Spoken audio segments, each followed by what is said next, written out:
Video like जरूर कर लीजिए और ऐसे वीडियो लगातार फ्री में पाने के लिए चैनल को तुरंत सब्सक्राइब कर लीजिए और बेल आइकन को जरूर टैप कर लीजिए ताकि आगे भी सारे वीडियो आपको मिलते रहे। यूट्यूब में फॉलो करते हैं तो प्लीज ये वाला फ्री टेलीग्राम चैनल जरूर ज्वाइन कर लीजिएगा। सारे नोटिफिकेशन सारे अपडेट यहीं पे आते हैं, ध्यान रखिए।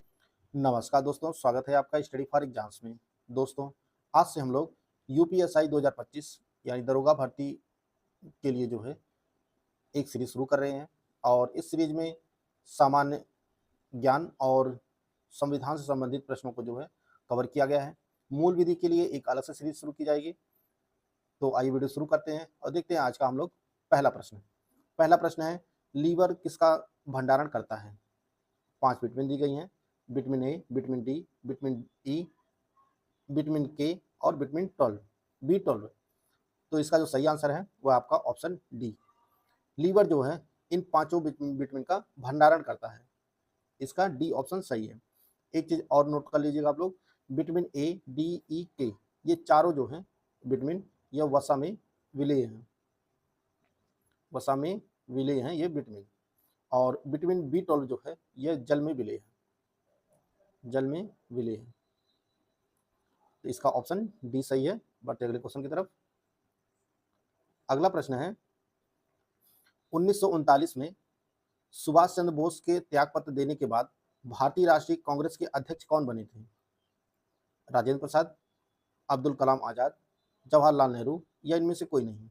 तो इसका सही आंसर आपका ऑप्शन ही है, राजेंद्र प्रसाद जो है 1939 में सुभाष चंद्र बोस के त्यागपत्र देने के बाद जो है भारतीय राष्ट्रीय कांग्रेस के अध्यक्ष बने थे और बोस जी ने 1939 में ही फॉरवर्ड ब्लॉक की स्थापना की थी। अगला जो प्रश्न है वह है, शिशु मृत्यु दर क्या है? 4 ऑप्शन दिया गया है, ऑप्शन आप लोग ध्यान से पढ़िए। तो इसका जो सही आंसर है वह है आपका ऑप्शन डी। शिशु मृत्यु दर जो है वह किसी विशेष वर्ष में पैदा हुए प्रति 1000 जीवित बच्चों में से 1 वर्ष की आयु से पहले मरने वाले बच्चों का अनुपात होता है, वह शिशु मृत्यु दर कहलाता है। इसका ऑप्शन डी सही है।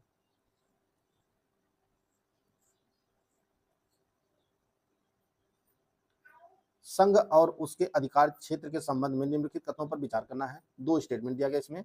भारत 28 राज्यों और 8 संघ शासित प्रदेशों से बना है। और दूसरा स्टेटमेंट है, भारत राज्यों का संघ संसदीय प्रणाली वाली सरकार वाला एक प्रभुत्व संपन्न समाजवादी धर्मनिरपेक्ष लोकतांत्रिक गणराज्य है। तो इसका दोनों स्टेटमेंट जो है वह सही है।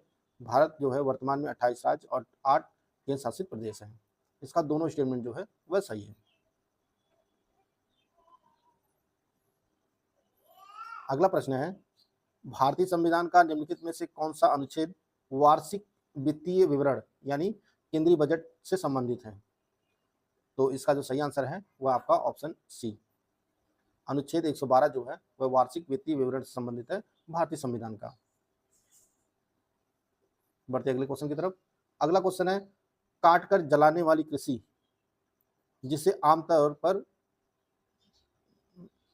पर झूम कृषि कहा जाता है, यह भारतीय किस क्षेत्र में प्रचलित है?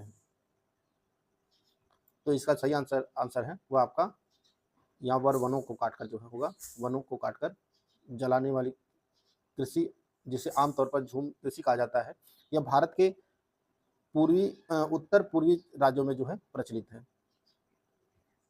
झूम कृषि जो है यह असम, नागालैंड, मणिपुर, उड़ीसा के जो वन क्षेत्रों में आदिवासी रहते हैं, आदिवासी समुदाय हैं, उनमें जो है झूम कृषि प्रचलित है। झूम कृषि वह होती है जैसे कुछ वन का क्षेत्र होता है, उन वहाँ के वृक्षों को काटकर जलाकर साफ करके जो है कृषि भूमि में जो क्षेत्र अपनाया जाता है, कृषि उस पर की जाती है, वह झूम कृषि कहलाती है। इसका ऑप्शन ए सही है। अगला प्रश्न देखते हैं हम लोग।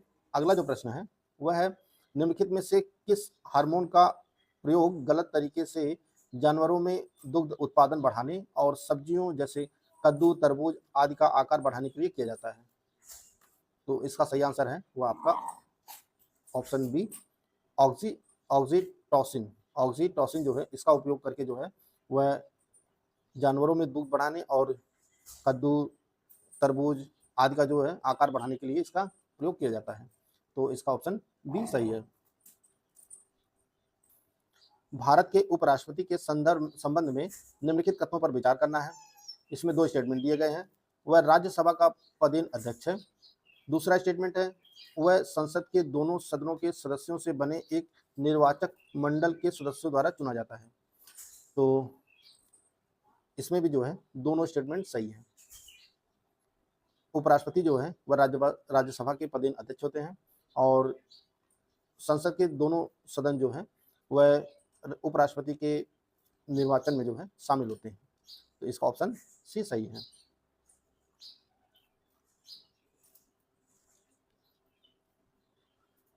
वर्धमान महावीर के संबंध में सही नहीं है। कौन सा स्टेटमेंट सही नहीं है? पहला स्टेटमेंट है कि पहला ऑप्शन है इसमें, उन्हें 24वां और अंतिम तीर्थंकर माना जाता है। उनकी माता लिच्छवी के राजा चेतक की बहन थी। तीसरा ऑप्शन है उन्होंने अपने जीवन काल में विवाह नहीं किया था। और चौथा ऑप्शन है उन्होंने 468 ईसा पूर्व में पटना के निकट पावापुरी में देह त्याग किया। तो इसमें जो सही नहीं है वो आपका ऑप्शन सी है, उन्होंने अपने जीवन काल में विवाह नहीं किया था। यह स्टेटमेंट गलत है। इनका महावीर जी का विवाह हुआ था यशोदा जी से विवाह हुआ था और इनकी एक पुत्री भी थी। इनकी जो पुत्री का नाम था वह प्रियदर्शना था। प्रियदर्शना इनकी पुत्री का नाम था। बाकी जो है सही तीनों स्टेटमेंट है। महावीर जो है वह 24वें तीर्थंकर थे और इनकी माता जो थी वह लिच्छवी के राजा चेतक की बहन थी और पावापुरी में इन्होंने जो है देह त्याग किया था। निम्न में से कौन सी वराह मिहिर की रचना जो है नहीं है? कौन सी रचना जो है वराह मिहिर की नहीं है आपको बताना है। पंच सिद्धांतिका, बृहद संहिता, बृहद जातक, अमर कोश। तो इसकी सही आंसर है उसका वह आपका ऑप्शन डी, अमर कोश जो रचना है यह वराह मिहिर की नहीं है। बाकी तीनों रचनाएं जो है वह वराह मिहिर की है और अमर कोश जो रचना है वह अमर सिम्हा की है। अमर सिम्हा, अमर सिंह, आज के जो अमर सिंह है उनको मत समझ लीजिएगा। यह 7वीं शताब्दी में जो है 7वीं शताब्दी में यह रचना की गई थी अमर कोश की, अमर सिम्हा के द्वारा जो है, और यह संस्कृत के विद्वान थे।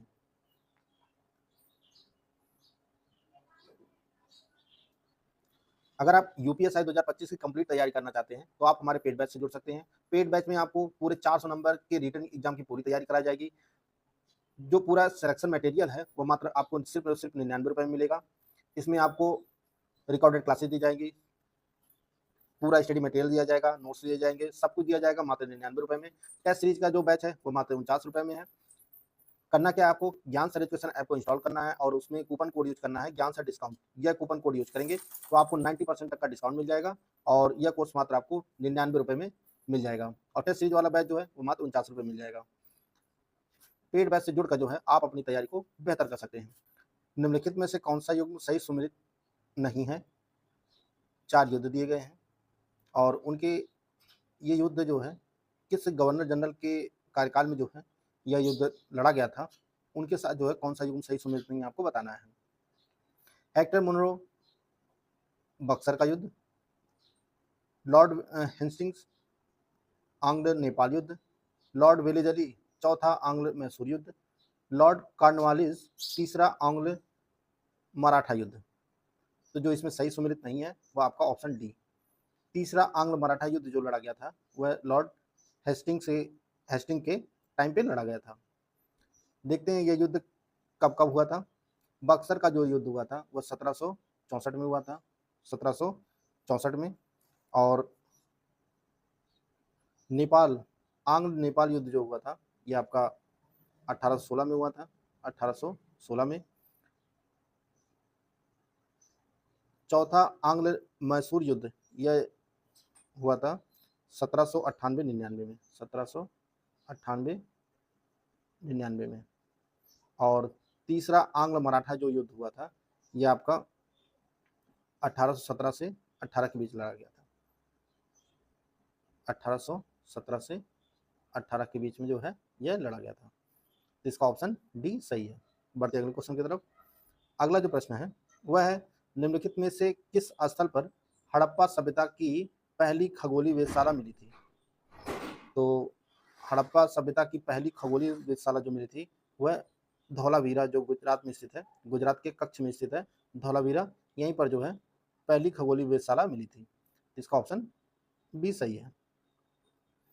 निम्नलिखित में से कौन सी भारत में पूर्ववर्ती नदी नहीं है? नहीं पूछा जा रहा है, गंगा, यमुना, कोसी, सिंधु। तो जो पूर्ववर्ती नहीं है वो आपका ऑप्शन बी है, यमुना नदी जो है पूर्ववर्ती नदी नहीं है, बाकी तीनों जो है पूर्ववर्ती नदी है।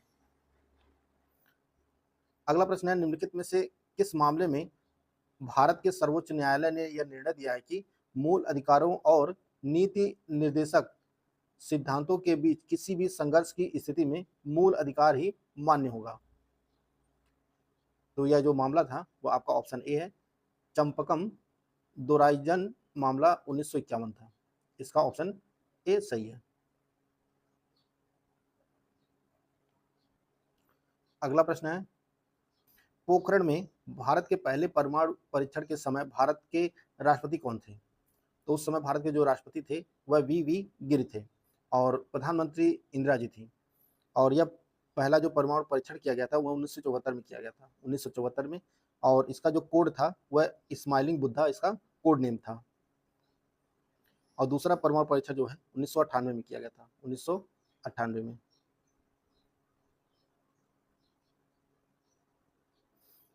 1867 में मुंबई में प्रार्थना समाज की स्थापना किसने की थी? तो प्रार्थना समाज की जो स्थापना किए थे वह आत्माराम पांडुरंग ने किया था। इसका ऑप्शन ए सही है। भारत के किस भाग में गर्म पवन लू चलती है? तो इसका सही आंसर है वो आपका ऑप्शन बी, उत्तर और उत्तर पश्चिम में जो है लू हवा चलती है। भारतवर्ष के लिए इंडिया शब्द का पहली बार प्रयोग जो है किसके द्वारा किया गया था? तो यह हेरोडोटस के द्वारा किया गया था। हेरोडोटस ने अपनी रचनाओं में जो है इंडिया शब्द का प्रयोग किया है भारत के लिए।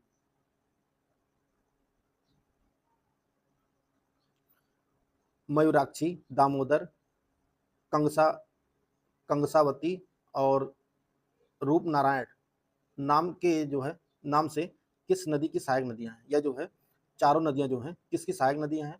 तो यह हुगली की नदी है, हुगली नदी की सहायक नदियां हैं मयूराक्षी, दामोदर, कंगन सावती और रूपनारायण। किस राज्य में खनिज तेल का विशाल भंडार है?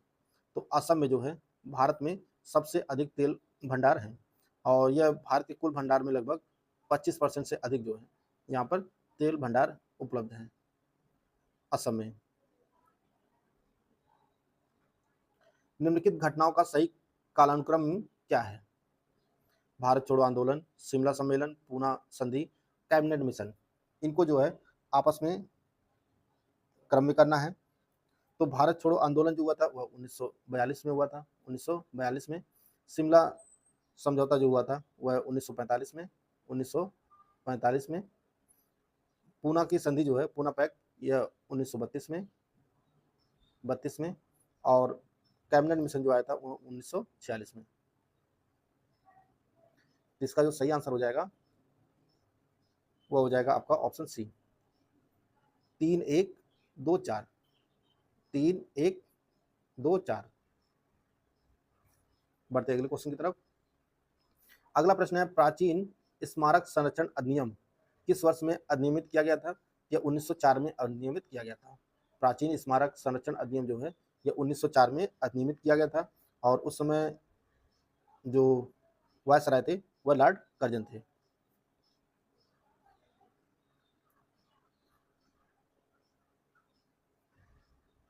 अगला प्रश्न है, इसमें दिया गया है 9 वर्ष अलग अलग क्षेत्रों में अलग अलग नामों से मनाया जाता है, जैसा कि नीचे दिया गया है। 4 9 वर्ष के नाम दिए गए हैं, नवरेह, उगादि, विशु, पना संक्रांति। इसको जो है आपस में सुमेलित करना है। तो इसमें नवरोह जो है यह कश्मीरी हिंदू नववर्ष है, उगादि जो है यह तेलुगु नववर्ष है, विशु मलयाली नववर्ष है और पना संक्रांति जो है यह उड़िया नववर्ष है। इसका जो सही आंसर हो जाएगा वो आपका ऑप्शन बी हो जाएगा, DCAB, ये इसका सही आंसर हो जाएगा। निम्नलिखित में से कौन से मिट्टी के कण अपने आकार में सबसे बारीक हैं? तो चिकनी मिट्टी के कण सबसे बारीक हैं। राष्ट्रीय आय समिति का गठन किसकी अध्यक्षता में किया गया था? तो राष्ट्रीय आय की समिति का जो गठन किया गया था वह PC महालनोबिस की अध्यक्षता में किया गया था 1949 में PC महालनोबिस की अध्यक्षता में जो है राष्ट्रीय आय समिति का गठन किया गया था और 1951 में इस समिति ने अपनी पहली रिपोर्ट प्रस्तुत की थी। इसका ऑप्शन जो है बी सही है। तो दोस्तों यह महत्वपूर्ण प्रश्नोत्तरी थी जिसको हम लोग इस वीडियो में कवर कर चुके हैं। वीडियो अगर आपको अच्छा लगे तो लाइक कर सकते हैं, चैनल को सब्सक्राइब कर लीजिए। मिलते हैं नेक्स्ट वीडियो में, तब तक के लिए जय हिंद, जय भारत।